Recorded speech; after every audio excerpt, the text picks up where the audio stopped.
Okay, so in today's video, we're going to go through the 7-step Klaviyo checklist that every 7 to 9 figure brand needs, but rarely follows. Now, the reason why I created this is because after working with over 50 plus e-commerce brands over the past 3 years, I've developed this checklist because I literally just keep seeing the same brands making the same mistakes and they have no clear kind of roadmap. So in this video, I'm going to share each of these 7 steps with you. And if you follow literally every single one of these, I promise you, you are literally going to be ahead of 99% of e-commerce brands out there. So without further ado, let's dive in. So for the first step of the checklist, probably one of the most important parts of your email marketing, SMS marketing, retention marketing strategy is the pop-up. Now you can see a nice example from a client of ours here on the left-hand side where we're collecting some zero-party data.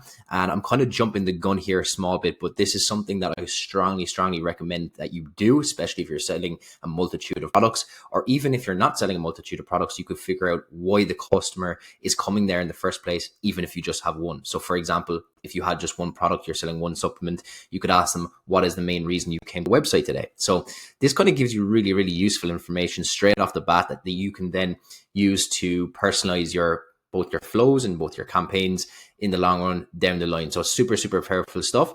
But the thing about the pop-up form is that it's like, look, it's your first impression. It's your chance to grab that information. It's the chance to, not let that ad traffic go to waste that you're pushing towards your site. And look, if you're getting like 20,000 plus site visitors a month and converting at 2%, you're literally just leaking emails. So getting this really dialed in is absolutely key. The quicker you can grow your list, more often than not, the quicker you can grow your email revenue. Now, I will say not every single email is, created the same. Not every contact is going to drive as much revenue as the other, but still key things to kind of test here would be offer type. So test out what kind of offers you can run. Don't just always default to a percentage discount as well. You don't actually necessarily have to do that. And oftentimes you might find that you may have a free gift that you can give away in the pop-up form that may be of low cost to you as the brand owner or brand operator, but high perceived value for the customer as well. So if you're selling, for example, if you have a coffee brand,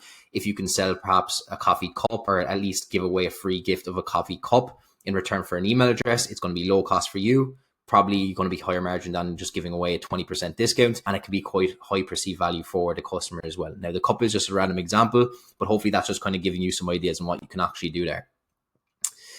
Now, the second step here is that flows are reviewed and actually performing, and I have performing italicized here as well because I just don't want these to be set up. They have to be performing. So what does that actually mean? Like each of these singular flows has to be driving, measurable revenue. Of course, at varying levels as well. Of course, these are different stages of the funnel, so don't expect them all to convert the same, of course. However, if you are missing any of these flows, it's absolutely crucial that you put those in place, like literally straight away. Now, again, it's going to kind of like slightly depend more specifically on the replenishment and win back flows, what kind of brand that you're operating on. It kind of depends on how frequently people purchase, what's the average order value like, what is the kind of window that you can then start reselling. Oftentimes you might even find that when the customer first purchases, that window of 7 days after that purchase is when they're most likely to purchase again because they're in that buying mood as well. So that kind of will just come down to testing.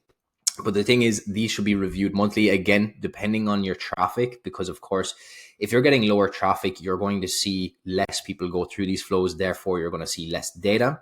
However, if you can try and make some form of habit monthly going into these, refreshing the content, perhaps you have a new imagery, perhaps you have new offers, perhaps you have new angles even from figuring out information from your customers, reviews, or even your post-purchase survey. You can use this then to obviously give these flows kind of a refresh. But what I will say about this is that when I say performing, of course, you might default to checking out, like, let's say Klaviyo benchmarks or industry standard benchmarks. And what I would say here is that, and what I say to most clients at our agency, is that we would always like to benchmark based off of past performance, because what we've figured out is that literally every single email list from every single brand is totally different. And therefore, benchmarking off previous performance is probably better than benchmarking off what an industry standard is. However, I would recommend that you probably just benchmark off of that past performance. Now, I'll show you an example of what that actually means. So for example, if you're running a welcome series, for example, this was the first month of the welcome series for this specific client. You can see the revenue recipient was quite low on this. as we were revamping it. And then a month later, the revenue per recipient has basically nearly tripled, actually, to be honest. So this is kind of things that you should be tracking versus previous performance, seeing how each subscriber is worth incrementally more to you. And again, this is the data that you should be tracking, especially on flows that are designed to get people to convert. Of course, tracking revenue per recipient on a post-purchase flow might be a bit more, I wouldn't say difficult, but probably not as a high leverage task to do, depending on what the content is in that post-purchase flow, depending on whether it's designed to immediately upsell. Of course, tracking revenue per recipient there is going to be useful. However, this is just to basically solidify the fact that you should be tracking off past performance and not just blindly following industry benchmarks. Again, another thing to just mention as well is to make sure that you are A/B testing those flows as well. You can see a nice little example here. We were literally just testing the SMS, so the first SMS within the welcome series, and you can see quite a big difference here. I know there was a difference in revenue per recipient, but in terms of absolute revenue and absolute orders gone through, basically double the amount of orders and a lot more revenue as well. So that's just another reminder to be actually testing the flows that you have. Now, the third step here is that having deliverability clean. So the warning sign here, of course, if your open rates are tanking, your revenue is next. I actually have a full-blown video on this going through every aspect of deliverability. It'll be around the screen, so you can click that video and have a watch off that. It's quite comprehensive and it will bring you through absolutely everything you need to know on that front. So our approach here is just cleaning lists regularly, segmenting engaged versus unengaged, of course, and warming up any new sending domain properly. That's incredibly important, of course, if you're moving over to a new ESP or you haven't sent any emails before. This should probably be priority as well, by the way. Inbox placement is way better than flashy design. If you can't land in the inbox, nothing else matters. Doesn't matter about your design, doesn't matter about your copy, your strategy, your offer. Literally nothing matters unless this gets into the inbox. So do not ignore deliverability. Now, this is a huge problem that I'm seeing. Segmentation being lifecycle based. So I'm auditing literally 7 to 9 figure brands every single week. And I keep seeing the batch and blast emails going out. They're mixing in buyers and non-buyers. They're mixing in, general engaged contacts. They're mixing in their whole newsletter. And what that does is it just dilutes the relevancy to each individual customer as well. Unless it's something like it's just a site-wide offer. I'm not really seeing as much in these 7 to 9 figure brands, too much targeted messaging, use of first time buyers versus repeat buyers versus non-buyers, behavioral data as well, looking at people who viewed and didn't purchase or high LTV cohorts. What this will do as well, if you get a bit more granular with your segmentation, this will allow you to essentially send, 5 campaigns throughout the week instead of just 2, but each campaign is going to a different segment. So you're actually upping your campaign volume without, annoying any one given segment within that weekly schedule. Because, for example, Monday might be to non-buyers, Tuesday might be to just buyers, Wednesday might be to high LTV cohorts, Thursday might be to win back opportunities, and then Friday might be to, a general engaged list. So doing it that way, again, allows you to probably test more because you get more volume out. And allows you to be a bit more relevant as well. Because what I'm seeing as well is that click rates can be incredibly low when you do these batch and blast sends, of course, because it's not really relevant to any one cohort. But customers are really craving these kind of personalized experiences. So if you can try and implement that in a facet of your email or SMS marketing strategy, I guarantee it is going to give you incremental results.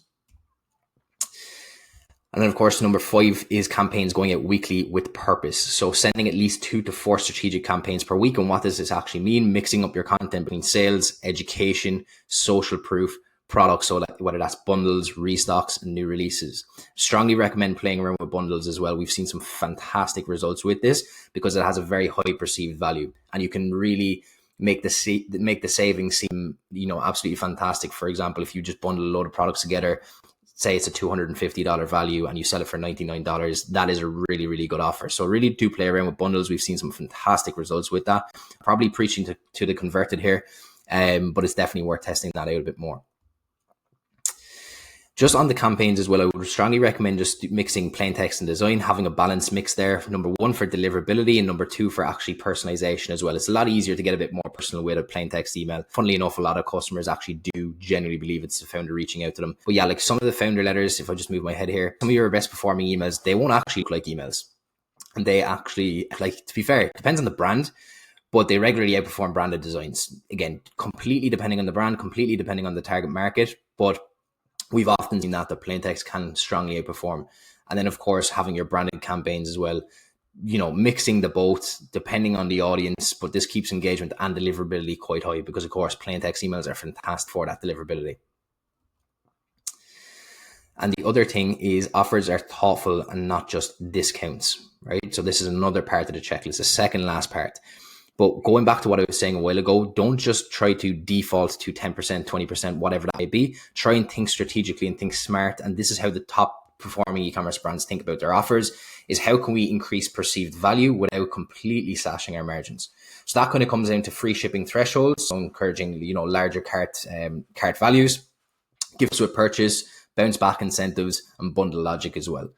So for example, if you're thinking about an upcoming sale, rather than just saying, you get $10 off or store credit or discount, discount off, like 10% off, whatever that may be, try and think of, a product that that you might want to get rid of, not necessarily, or you might be overstocked on, or might be of low value to you.